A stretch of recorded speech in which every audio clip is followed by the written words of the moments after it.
Hello students. तो आज हम एक लास्ट वीडियो अपलोड करेंगे चैप्टर 1 का जो मेरा चल रहा है, ठीक है। तो इसमें 3 टाइप के क्वेश्चन है। एक मिसिंग टर्म है, एक और मिसिंग टर्म है, उसके बाद 2-3 इम्पॉर्टेंट क्वेश्चन है। उसके आज ही की वीडियो में सब ख़त्म कर दूँगी फर्स्ट चैप्टर, ठीक है। तो देखो क्या है, find the missing term in a table. तो हमें एक टेबल दिया है, यहाँ पे हमें एक टर्म मिसिंग है, ठीक है। एक टर्म हमारा मिसिंग है यहाँ पे। तो देखो हमें हमें ये इसकी वैल्यू निकालनी है। तो उसके लिए पहले मैं 2-3 चीज़ें बता दूँ कि उसके लिए पहले आपको ना कॉम्बिनेशन का ये 2 फार्मूला याद होने चाहिए। मैंने लिखा है, याद कर लेना। फिर here we are given a values therefore. अब देखो हमें किसकी वैल्यूज़ दी हुई है, 1 2 3 4 5। हमें यहाँ पे y की 5 वैल्यूज़ है, लेकिन हमें नोन कितनी है, हमें नोन सिर्फ और सिर्फ 4 वैल्यूज़ है। तो इसलिए यहाँ पे 4 लिखेंगे। जितनी हमें y की वैल्यू नोन रहेगी ना, उतनी हम डेल्टा के पावर लिखते हैं और वो फंक्शन लिखते हैं इक्वल्स टू 0 करके, ठीक है। उतना ही हम यहाँ पे ये करके लिखते हैं। अब देखो डेल्टा इक्वल्स टू होता है e-1, ठीक है। ये फार्मूला हमने पहले पढ़ चुका है ना। फिर उसके बाद यही डेल्टा की वैल्यू हम यहाँ पे पुट कर देंगे e-1 4 fx, ठीक है, 0। अब देखो इसके बाद इसको एक्सपेंशन करना है बायनॉमियल एक्सपेंशन से। तो एक फार्मूला होता है कि x-1 एंड ये बायनॉमियल एक्सपेंशन का सब पढ़े हैं, सब ने ही ये पढ़ा होगा जहाँ तक मुझे पता है।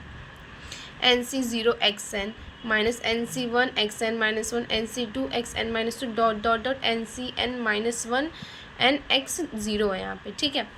ऐसे ही करना है। अब हमें क्या होता है, एक्सपेंशन करनी है। तो हमें इसकी वैल्यू पता होनी चाहिए, इसकी वैल्यू पता होनी चाहिए, इसकी वैल्यू पता होनी चाहिए, इसकी वैल्यू, तब ना हम एक्सपेंशन करेंगे। तो हमें अब हम इसकी मदद से करते हैं, जो मैंने ऊपर लिखा है हम इसकी मदद से इन सब की वैल्यू लिखते हैं। तो NC0 की वैल्यू तो आपकी 1 होती है, ठीक है।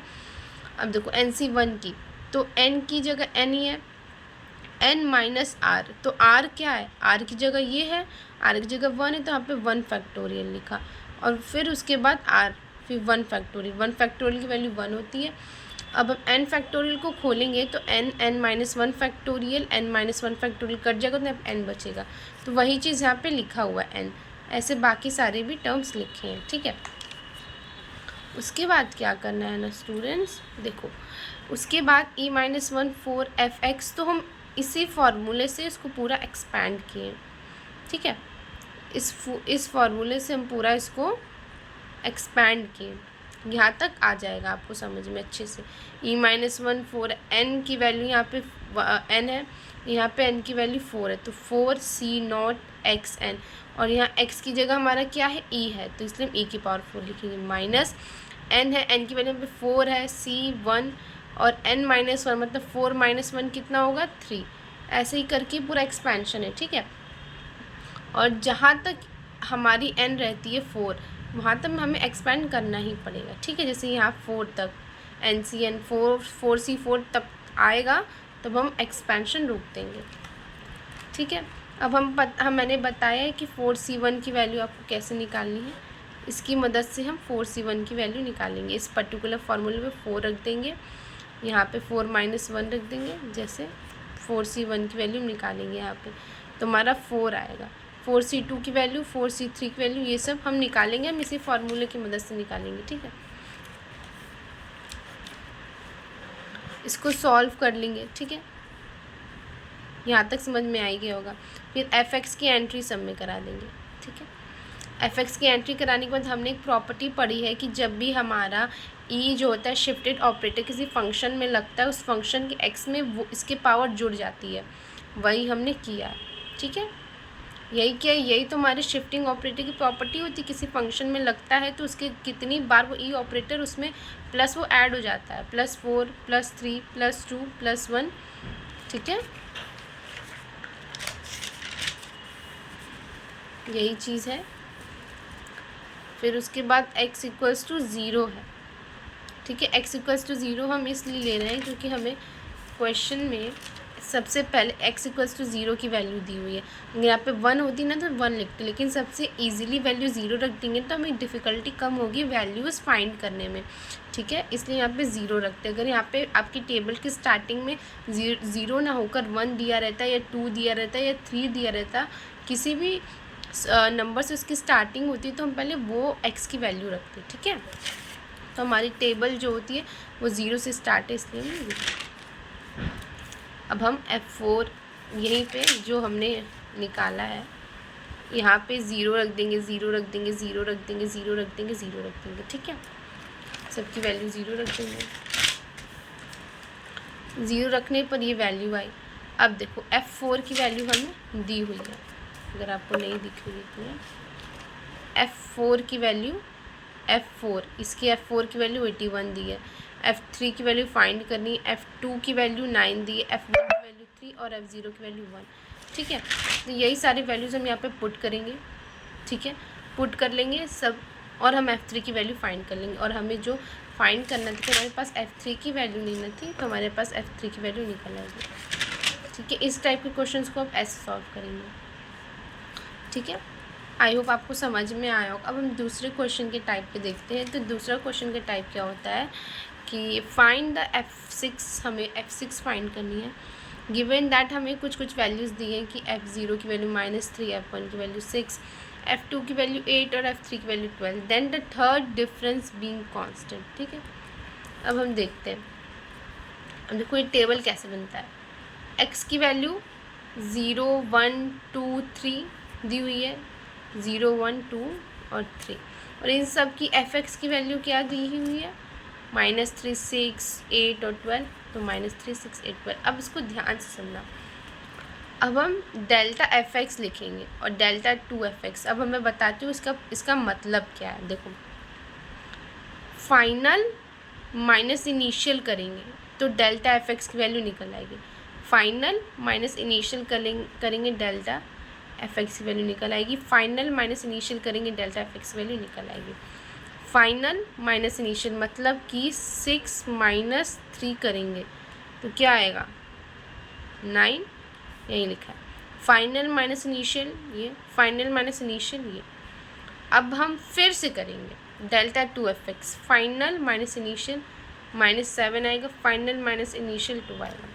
फिर हम डेल्टा 3 करेंगे, the third difference being, third difference तक करना है हमें। फाइनल माइनस इनिशियल क्या आएगा, 9। अब इसके आगे कुछ कर ही नहीं सकते तो टेबल ही हमारा ख़त्म हो जाएगा। अगर आगे कुछ होता तो हम करते भी। अब देखो वी हैव F6 = F0 + 6। हमें अब फाइंड तो F6 की वैल्यू करनी है। अब यहाँ पे सबसे छोटी वैल्यू 0 है तो हम उसी को लेके करेंगे। तो F6 की वैल्यू फाइंड करनी है, हम इसको F0 + 6 भी लिख सकते हैं। एक नोट डाउन कर लो, एक इम्पॉर्टेंट चीज़, अगर हमारा टेबल में F0 ना दिया रहता, डायरेक्ट F1 की वैल्यू दी रहती और F0 की वैल्यू नहीं दी रहती तो हम यहाँ पे 1 + 5 करते, ठीक है। लेकिन हमें सबसे छोटी वैल्यू लेके चलनी पड़ती है, इसलिए हमें 0 मिला है तो हम 0 की वैल्यू पहले पुट करेंगे, ठीक है। F0 + 6। अब हम पता ये प्रॉपर्टी से, तो अगर यहाँ पे कुछ भी होता है इसकी पावर e लिख सकते हैं। यहाँ पे जो भी प्लस रहता है इसको ऐसे लिख सकते हैं, e⁻6 F0। वही प्रॉपर्टी हमने पीछे यूज़ की थी ना, एक प्रॉपर्टी नहीं यूज़ की थी कि यहाँ पे इसके पावर जो भी रहेगा उसको हम x में जोड़ देते हैं। जब भी हम शिफ्ट इन ऑपरेटर लगाते हैं फंक्शन में तो वो पावर जो रहता है x में जुड़ जाता है। तो इसका रेसिप्रोकल हो गया। इस पहले हम यहाँ से यहाँ आते थे, हम यहाँ से यहाँ जा रहे हैं, ठीक है। वही चीज़ इसमें हुआ है, ठीक है। तो वही चीज़ हुआ है यहाँ पे EF6। तो अब e की वैल्यू हमें रिलेशन तो पता ही होगा, कितना पॉपुलर रिलेशन है, हमने इतनी बार देखा है। तो 1 + λ⁻6 F0। अब इसका एक्सपेंशन हम करेंगे। एक हमारे पास होता है 1 + डेल्टा n का expansion, NC0 NC1 delta, NC2 delta 2, NC3 delta 3, NCn, ये हमारा एक्सपेंशन होता है। तो उसी के एक्सपेंशन की मदद से हमने ये एक्सपेंशन यहाँ पे किया है, ठीक है। और जबकि इसमें बोला था डेल्टा 3 मतलब थर्ड डिफरेंस बीइंग कांस्टेंट, तो थर्ड 3 तक ही लेंगे क्योंकि इसके बाद हमें कोई वैल्यू ही नहीं दी है, सबकी वैल्यू 0 हो जाएगी, ठीक है। अब देखो जो भी डेल्टा की वैल्यू ना, डेल्टा, डेल्टा 2, डेल्टा 3, तो इन सब की वैल्यू हम ये लिखेंगे, डेल्टा, डेल्टा 2, डेल्टा 3, इन सब की वैल्यू हम ये सब पुट करेंगे, ठीक है। समझ में आ रहा? तो डेल्टा की वैल्यू F0 है। देखो अब इसके अंदर सबका इंटू करा देंगे, F0 6f0 ये अब हमें डेल्टा की वैल्यू फाइंड करनी पड़ेगी, तब ना पूरा टोटल रिजल्टेंट लिखेंगे। तो देखो ये f0 है, ये डेल्टा है, ये डेल्टा 2, ये डेल्टा 3, ठीक है। f0 डेल्टा, डेल्टा 2, डेल्टा 3, क्योंकि हमें इस सब की वैल्यू ही पता करनी है। तो हम सब की वैल्यू रख दिए, तो हमें f6 की वैल्यू मिल गई। वैसे तो मैं मानती हूँ कि MCQ से तो इतना लेंथी नहीं आना चाहिए, लेकिन फिर भी मैंने बता दिया, ठीक है, मुझे इम्पोर्टेंट लगा। तो एक और इम्पॉर्टेंट क्वेश्चन है, इस टाइप का क्वेश्चन में भी बहुत आए, तो मैंने सोचा कि मैं आपको करके बता देती हूँ कि अगर मान लो हमें इसकी वैल्यू दी गई हो, और ये MCQ टाइप बन सकता है ये वाला क्वेश्चन, इसलिए मैंने बता दिया कि इसका एक शॉर्टकट भी है। इसलिए डेल्टा 3 ये वैल्यू है, तो we know that for a polynomial, अगर ये पॉलिनोमियल n डिग्री का है and the n difference constant being equals to, इसका मतलब देखो मैं बता रही हूँ अभी, ये हमने पीछे एक जो होता है नोटेशन पढ़ी थी ना, फैक्टोरियल नोटेशन में हमने ये तो पढ़ा ही था, delta n xn equals to h n factorial. अगर नहीं याद है तो मैं पेज पलट के दिखा देती हूँ। ये पढ़ा था ना हमने, delta xn equals to h n factorial h की पावर n, ये हमने पढ़ा हुआ था। बस वही चीज़ है कि हमने यहाँ पे पढ़ा हुआ था, ठीक है। अब यहाँ पे अगर k इंटू हो जाता है तो k तो एक कांस्टेंट है, इसका कोई मतलब नहीं है, लेकिन हमें ये बात ध्यान रखनी है कि इस डेल्टा की जो पावर होगा वही पावर n का होगा, तभी हम ये फार्मूला लगा सकते हैं। तो यही बात है, k हमारा कांस्टेंट है, तो इसलिए फार्मूले पे डायरेक्ट k ऐड इंटू हो गया और कोई फ़र्क नहीं पड़ा है, ठीक है। बस इसमें यही चीज़ बोल ही रहा है, ठीक है, इसमें यही चीज़ बोल रहा है। Where k is the coefficient of xn, और k जो रहेगा ना xn, मतलब इसका सबसे हाईएस्ट पावर जो होगा ना उसका कोफिशिएंट k रहेगा। समझ में आ रहा? अब मैं ना आपको ये सॉल्व करके बताता हूँ, मैंने सॉल्व नहीं किया है, मैंने सोचा आपके साथ ही सॉल्व करूँगी। 1 - 3x और 1 + 5x है ना।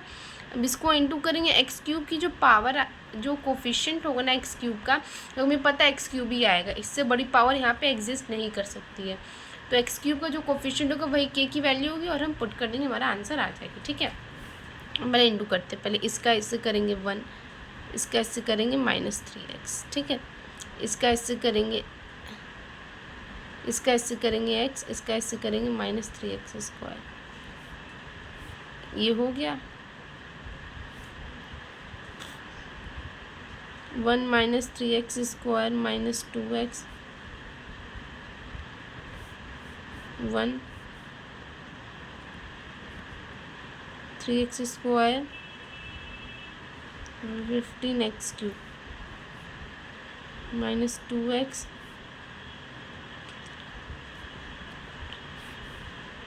इससे इसको 1 है 5x 2 -2x इतना हो गया, plus 3x 3x² 10 -13x² -15x³, मतलब k की वैल्यू, सॉरी नहीं दिख रहा था क्या, मतलब x³ का कोफिशिएंट क्या है -15, मतलब -15 हमारा आ गया।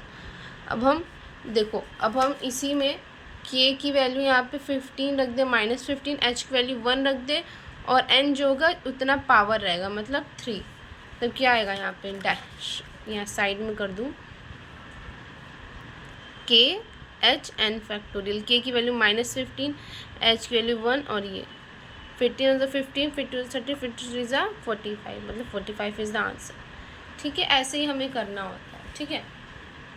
ऐसे हम ये वाला क्वेश्चन भी करेंगे, ठीक है। इसमें भी हम करेंगे, क्योंकि देखो इसमें पता है मुझे कैसे पता चल रहा है कि x की पावर यहाँ पे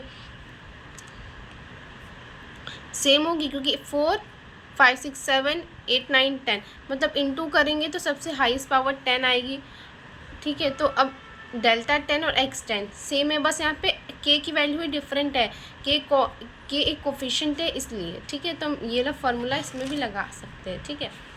तो भी यहाँ पे x 10 है, इसको बहुत सॉल्व करना पड़ेगा, मैंने डायरेक्ट लिख दिया है कि k की वैल्यू यहाँ पे ABCD आएगी, h की वैल्यू 1 पुट करेंगे, k h n, तो k की वैल्यू ABCD, h की वैल्यू 1 लिख देते हो, n जहाँ पे जो इसकी पावर होगी 10 फैक्टोरियल, ठीक है। ओह सॉरी गाइस, यहाँ पे ना 3 फैक्टोरियल होगा, तो मतलब 3 फैक्टोरियल मतलब 15 इंटू 3 इंटू 2, ठीक है। तो 45 इंटू 2 कितना होगा, 5 5 2 10, 90 आंसर होगा, सॉरी -90। इसे करेक्ट कर लेना। यहाँ पे 3 फैक्टोरियल मतलब n फैक्टोरियल होता है, मैंने अभी ध्यान दिया, तो n फैक्टोरियल होगा यहाँ पे, ठीक है। इसलिए यहाँ पे 10 फैक्टोरियल आंसर, ठीक है। ये जो होगा चैप्टर 1 यूनिट 1 का चैप्टर 1 कंप्लीट हो चुका है, ठीक है। अब कल से इंटरपोलेशन विद इक्वल इंटरवल और नॉन इक्वल इंटरवल्स के बारे में बात करेंगे। आज के लिए इतना काफ़ी है। Thank you. Like share subscribe and share और बेल आइकन ऑन कर देना। जब भी मैं वीडियोज़ अपलोड करूँगी तो आप लोगों को फट से नोटिफिकेशन मिल जाएगी, ठीक है। Bye, thank you.